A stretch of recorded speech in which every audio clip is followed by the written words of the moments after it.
chrétienne née d'une famille très, très catholique pratiquante. On est 7 enfants. Nous sommes 3 filles et 4 garçons. Nous étions les seules filles de notre famille et de notre quartier qui n'avaient pas droit de prendre part aux activités autres que celles de l'église et de l'école. En octobre 98, j'étais obligée de me rendre à la capitale chez un parent de maman pour continuer mes études. La cousine de ma maman était aussi catholique, mais non pratiquante. Donc, je pouvais l'accompagner partout où elle allait. De là étant, je commençais à expérimenter et prendre goût de diverses activités qui m'étaient interdites. Mais cela ne m'empêchait pas d'aller à l'église à tous les dimanches et aussi prêter service lorsqu'il y avait besoin au sein de mon église. Maman, n'ayant pas d'autre option que de me laisser chez sa cousine, ne faisait que prier pour que tout se passe bien durant cette période jusqu'à ce que je suis devenue autonome et habiter toute seule. En juin 2010, j'ai rencontré Mario, un chrétien baptiste, qui était devenu mon ami. Au fil du temps, on commençait par avoir de l'attirance l'un pour l'autre. Étant donné que j'étais catholique, cela créait une barrière entre nous qui nous empêchait de nous engager dans une relation sentimentale. Un dimanche d'été 2012, j'ai décidé de lui faire une surprise à son église baptiste évangélique de la Vigne à Port-au-Prince. Malheureusement, il n'était pas venu ce jour-là.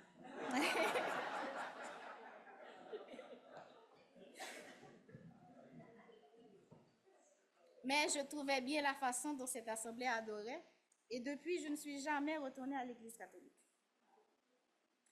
Le 7 octobre 2012, la prédication était dans Luc 8, 22 à 56, sur la puissance de Dieu qui, à travers son Fils Jésus, fait calmer la tempête, chasser les démons, guérir une femme malade et ressuscite une fille morte. À la fin de la prédication, on faisait appel en posant la question suivante. Croyez-vous à la puissance de Dieu? Savez-vous que Dieu a la puissance de vous donner la vie éternelle? De là étant, je pleurais et je levais mes mains et j'avais fait la prière de repentance pour accepter Jésus comme Seigneur et Sauveur. La puissance de sa parole m'a transformée et ma perception de voir la vie a changé. Les activités mondaines ne m'intéressaient plus. Je suis devenue enfant de Dieu, née de nouveau avec une nouvelle identité. Le 18 mai 2013, Mario et moi sommes unis par les liens du mariage et Dieu nous fait grâce d'avoir une fille de 9 ans et un garçon de 3 ans.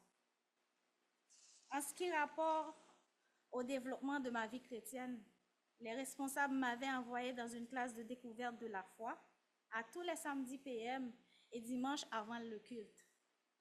Aussi, je lisais ma Bible et posais des questions lorsque j'en avais.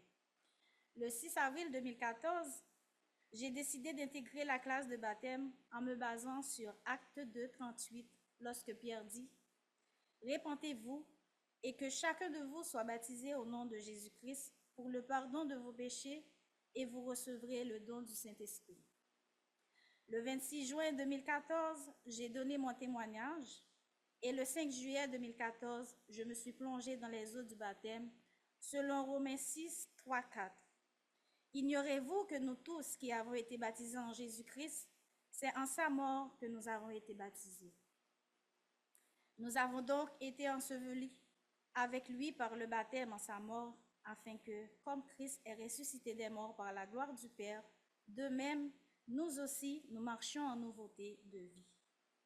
J'étais active à l'Église évangélique baptiste de la Vigne jusqu'en février 2015, où je suis venue à Québec, et depuis, je suis parmi vous pour adorer ensemble notre Dieu Tout-Puissant. À Renaissance, j'ai intégré un groupe de vie pour les femmes, malheureusement qui n'existe plus. J'ai intégré la chorale de Noël à l'occasion et chanté à la chorale éphémère. Je viens de commencer en tant que membre du groupe Advance qui vise à soutenir l'entièreté de l'Église, à apporter l'Évangile au monde entier pour la gloire complète de Dieu. J'espère intégrer le cœur d'adoration si vous m'accepterez en tant que membre de la communauté Renaissance. Et je profite pour remercier tous ceux et celles qui m'ont aidé à vaincre cette peur et de passer à haute étape. Que Dieu vous bénisse.